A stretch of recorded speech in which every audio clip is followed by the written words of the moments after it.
बड़ौदा उपचुनाव में जीत का परचम लहराने के लिए भाजपा ने अपनी पूरी ताकत झोंक दी है। रोहतक स्थित सर्किट हाउस में आज पार्टी प्रदेश अध्यक्ष ओपी धनखड़ के नेतृत्व में भाजपा की प्रदेश स्तरीय बैठक हुई, जिसमें हरियाणा भाजपा के 4 सांसद व प्रदेश के कई मंत्रियों के अलावा भाजपा के पदाधिकारियों ने शिरकत की। बैठक के बाद ओपी धनखड़ ने बताया कि आज 27 नेताओं की ड्यूटी लगाई गई है, जो बड़ौदा विधानसभा के 54 गाँव में जाएंगे और लोगों से मुलाकात कर विकास की परियोजनाओं को लेकर उन्हें जागरूक करेंगे। इस मौके पर धनखड़ ने यह भी बताया कि आज शाम पार्टी के राष्ट्रीय अध्यक्ष जेपी नड्डा से मुलाकात होगी, जिसमें प्रत्याशी को लेकर मंथन करेंगे और बहुत जल्द उम्मीदवार की घोषणा कर दी जाएगी। प्रमुख नेता वो बड़ौदा जा रहे हैं और आज ही एक बार पूरे हलके में 27 नेताओं की ड्यूटी लगाई है। बड़ौदा हलके में 54 गांव हैं। हर नेता 2 गांव में आज वहाँ सभा करेगा और बड़ौदा के विकास का मुद्दा,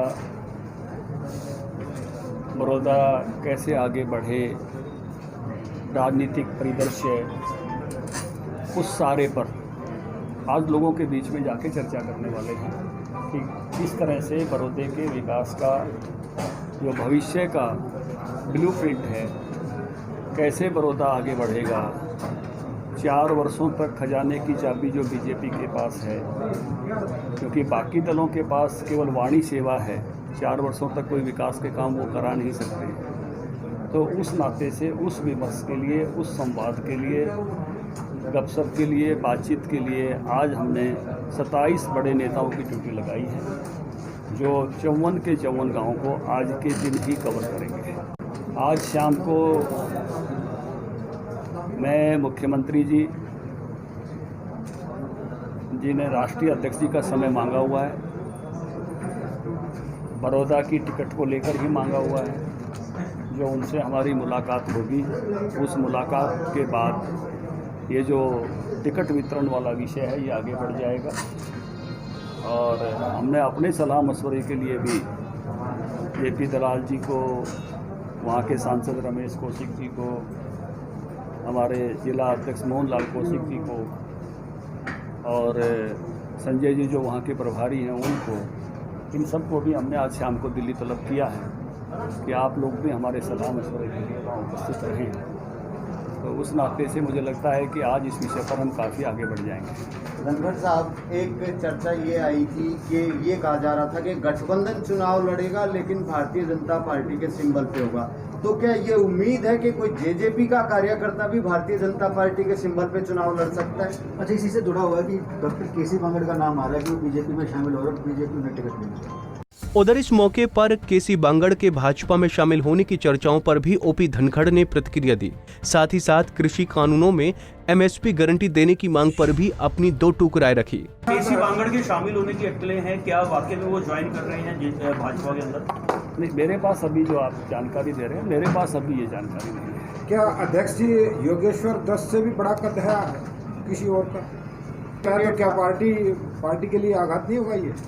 देखिए, उम्मीदवार का तय होने की पार्टी की अपनी एक पद्धति है और उसका विमर्श करने का, संवाद का, चर्चा का अपना एक तरीका है। एक फीडबैक हमने अपनी प्रदेश की चुनाव समिति में लिया है और अगला फीडबैक वहाँ जो ऑपरेट कर रहे हैं उन साथियों के साथ आज हम बात करते हुए राष्ट्रीय अध्यक्ष जी के सामने जाएंगे। हमारी राष्ट्रीय पार्टी है और वहाँ से विचार विमर्श होने के बाद ही निर्णय होते हैं।